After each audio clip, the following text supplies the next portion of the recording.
ನಾವು ಆಲಡೆ ಅನ್ನುವಂಥ ಒಂದು ಸಂಪ್ರದಾಯಕ್ಕೆ ಬಹಳ ಮಹತ್ವ ಇದೆ. ಅದರಲ್ಲಿ ಕೂಡ ಮೂಲ ಆಲಡೆ, ಈ ಸಿರಿ ಪ್ರಧಾನವಾದಂತಹ ಈ ತುಳುನಾಡಿನಲ್ಲಿ ಮೂಲ ಆಲಡೆಯಲ್ಲಿ ಒಂದು ಮೂಲ ಆಲಡೆ ಯಾವುದು ಅಂತ ಕೇಳಿದರೆ ಈ ನಡ್ವಾಲ್, ಲಂಕೆ ಲೋಕನಾಡಿನ ಈ ಒಂದು ನಡ್ವಾಲಿನ ಕ್ಷೇತ್ರ. ಈ ಕ್ಷೇತ್ರಕ್ಕೆ ಸುಮಾರು 800 ವರ್ಷಗಳ ಇತಿಹಾಸವಿದೆ.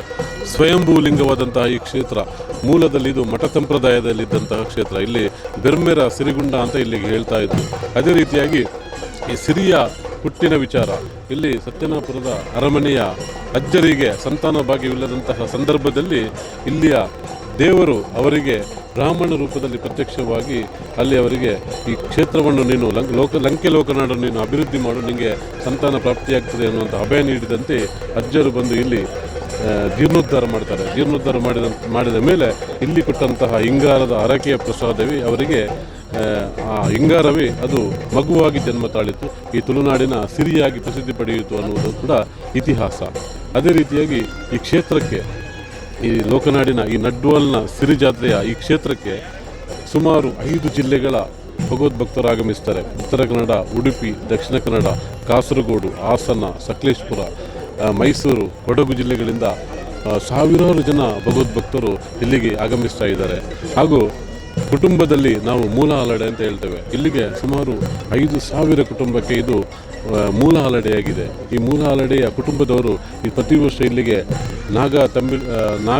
ನಾಗರ ಪಂಚಮಿಯ ದಿವಸ ನಾಗತಂಬಿಲ ಸೇವೆಯನ್ನು ಇಲ್ಲಿ ಮಾಡ್ತಾ ಬಂದಿದ್ದಾರೆ. ಅದೇ ರೀತಿಯಾಗಿ ಇಲ್ಲಿಗೆ ಪ್ರತಿ ವರ್ಷವೂ ಕೂಡ ಇಲ್ಲಿಗೆ ಭಗವದ್ಭಕ್ತರು ಬಲಿವಾಡು ಹರಕೆಯನ್ನು ಸಮರ್ಪಿಸ್ತಾ ಇದ್ದಾರೆ. ಈ ಬಲಿವಾಡು ಹರಕೆ ಅಂತ ಹೇಳಿದರೆ ನಾವು 1 kg ಹುರುಳಿ, 1 ಸೇರು ಬೆಳ್ತಿಗೆ, 2 ತೆಂಗಿನಕಾಯಿ ಮತ್ತು ಹಿಂಗಾರ, ಇದು ಬಹಳ ಅನಾದಿ ಕಾಲದಿಂದಲೂ ಬಂದಂತಹ ಇಲ್ಲಿಗೆ ಹರಕೆ. ಇದು ವಿಶೇಷವಾಗಿ ಭಗವದ್ಭಕ್ತರು ಇಲ್ಲಿಗೆ ಸಮರ್ಪಿಸ್ತಾರೆ. ಅದೇ ರೀತಿಯಾಗಿ ಇಲ್ಲಿ ಸಾನ್ನಿಧ್ಯ, ಇಲ್ಲಿ ನಾಗನ ಸಾನ್ನಿಧ್ಯವೂ ಕೂಡ ಇದೆ. ಇಲ್ಲಿ ಪ್ರತಿ ವರ್ಷವೂ ಕೂಡ ನಾಗದರ್ಶನ ಸೇವೆಯೂ ಕೂಡ ನಡೀತಾ ಇದೆ. ಜಾತ್ರೋತ್ಸವ ಸಂದರ್ಭದಲ್ಲಿ ಸುಮಾರು 2,000ಕ್ಕಿಂತಲೂ ಹೆಚ್ಚಿನ ನಾಗತಂಬಿಲ ಸೇವೆಗಳು ಭಗವದ್ಭಕ್ತರು ಇಲ್ಲಿ ಹರಕೆ ರೂಪದಲ್ಲಿ ಇಲ್ಲಿ ಸಮರ್ಪಿಸ್ತಾ ಇದ್ದಾರೆ. ಅದೇ ರೀತಿಯಾಗಿ ಇಲ್ಲಿ ಅಬ್ಬಗದಾರಗರ ಚೆನ್ನಮನೆಯ ಆಟ, ಇದು ಜಾತ್ರೋತ್ಸವ ಸಂದರ್ಭದಲ್ಲಿ ನಡೀತಾ ಇದೆ. ಇಲ್ಲಿ ತುಳುನಾಡಿನ ಮೊದಲ ಅವಳಿ ಮಹಿಳೆಯರಾದಂಥ ಅಬ್ಬಗದಾರಗರ ಸಾನ್ನಿಧ್ಯ ಇದ್ದಂಥ ಈ ಕ್ಷೇತ್ರದಲ್ಲಿ ಪ್ರತಿ ವರ್ಷವೂ ಕೂಡ ಚೆನ್ನಮನೆಯ ಆಟ ನಡೀತಾ ಇದೆ. ಅದೇ ರೀತಿಯಾಗಿ ಜಾತ್ರೋತ್ಸವ ಸಂದರ್ಭದಲ್ಲಿ ಇಲ್ಲಿ ದಲ್ಯಕ್ಕೆ ನಿಲ್ಲುವಂತಹ ಸಂಪ್ರದಾಯ ಇದೆ. ಸುಮಾರು 3,000ಕ್ಕಿಂತಲೂ ಹೆಚ್ಚಿನ ಮಹಿಳೆಯರು ಇಲ್ಲಿ ಬಂದು ದಲ್ಯಕ್ಕೆ ನಿಲ್ತಾರೆ. ಅದರ ಜೊತೆಗೆ ಸುಮಾರು 50ಕ್ಕಿಂತಲೂ ಹೆಚ್ಚಿನ ಕುಮಾರ ಪಾತ್ರೆಗಳು ಇಲ್ಲಿದೆ. ಒಂದು ಕುಮಾರ ಪಾತ್ರೆಯ ಬಳಿ 50ರಿಂದ 100ಕ್ಕಿಂತಲೂ ಹೆಚ್ಚಿನ ಸಿರಿಪಾತ್ರೆಗಳು ಇಲ್ಲಿ ಸೇವೆಯನ್ನು ಪಡೆಯುತ್ತಾ ಬಂದಿದ್ದಾರೆ. ಅದೇ ರೀತಿಯಾಗಿ ಇಲ್ಲಿ ಪ್ರತಿ ವರ್ಷ ಕೂಡ ಇಲ್ಲಿ ನಾವು ಜಾತ್ರೋತ್ಸವ ಸಂದರ್ಭದಲ್ಲಿ ಇಲ್ಲಿ ನೇಮೋತ್ಸವ ನಡೀತದೆ. ನೇಮೋತ್ಸವದಲ್ಲಿ ಸೇಮಕಲ್ಲ ಪಂಜುರ್ಲಿ ದೈವ ಅಂದರೆ ಆಲಡೆ ಕ್ಷೇತ್ರದಲ್ಲಿ ಬಹಳ ಪ್ರಾಮುಖ್ಯವಾದಂತಹ ಒಂದು ದೈವ ಯಾವುದಂತ ಕೇಳಿದ್ರೆ ಸೇಮಕಲ್ಲ ಪಂಜುರ್ಲಿ.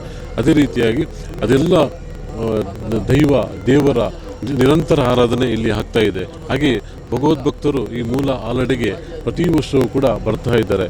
ಇದು 800 ವರ್ಷಗಳ ಇತಿಹಾಸ ಇದ್ದಂಥ ಈ ಕ್ಷೇತ್ರವು ಕೂಡ ಈಗ ಕಾಲಗರ್ಭದಲ್ಲಿ ಇದು ಸೇವೆಯನ್ನು ನಿಂತಿತ್ತು. ನಂತರ ಇದು 3 ತಲೆಮಾರುಗಳ ಹಿಂದೆ ಇದು ಜಗತ್ತಿಗೆ ಗೋಚರವಾಗಿ ಈಗ ನಿರಂತರವಾಗಿ ವೈದಿಕ ಧಾರ್ಮಿಕ ಕಾರ್ಯಕ್ರಮಗಳು ನಡೆದು ನಡ್ವಾಲ್ ಸಿರಿಜಾತ್ರೆ ಅನ್ನೋದಕ್ಕೆ ಈಗ ಪ್ರತಿ ವರ್ಷವೂ ಕೂಡ ಸುಮಾರು 25ರಿಂದ 30 ಸಾವಿರ ಭಗವದ್ಭಕ್ತರು ಇಲ್ಲಿ ಸೇರ್ತಾ ಇದ್ದಾರೆ.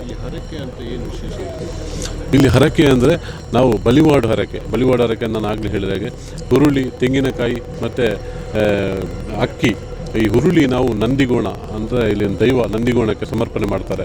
ಇದರಲ್ಲಿ ಸುಮಾರು 20ರಿಂದ 25 ಕ್ವಿಂಟಾಲ್ ಇಲ್ಲಿಗೆ ಹುರುಳಿ ಸಮರ್ಪಣೆ ಆಗ್ತದೆ.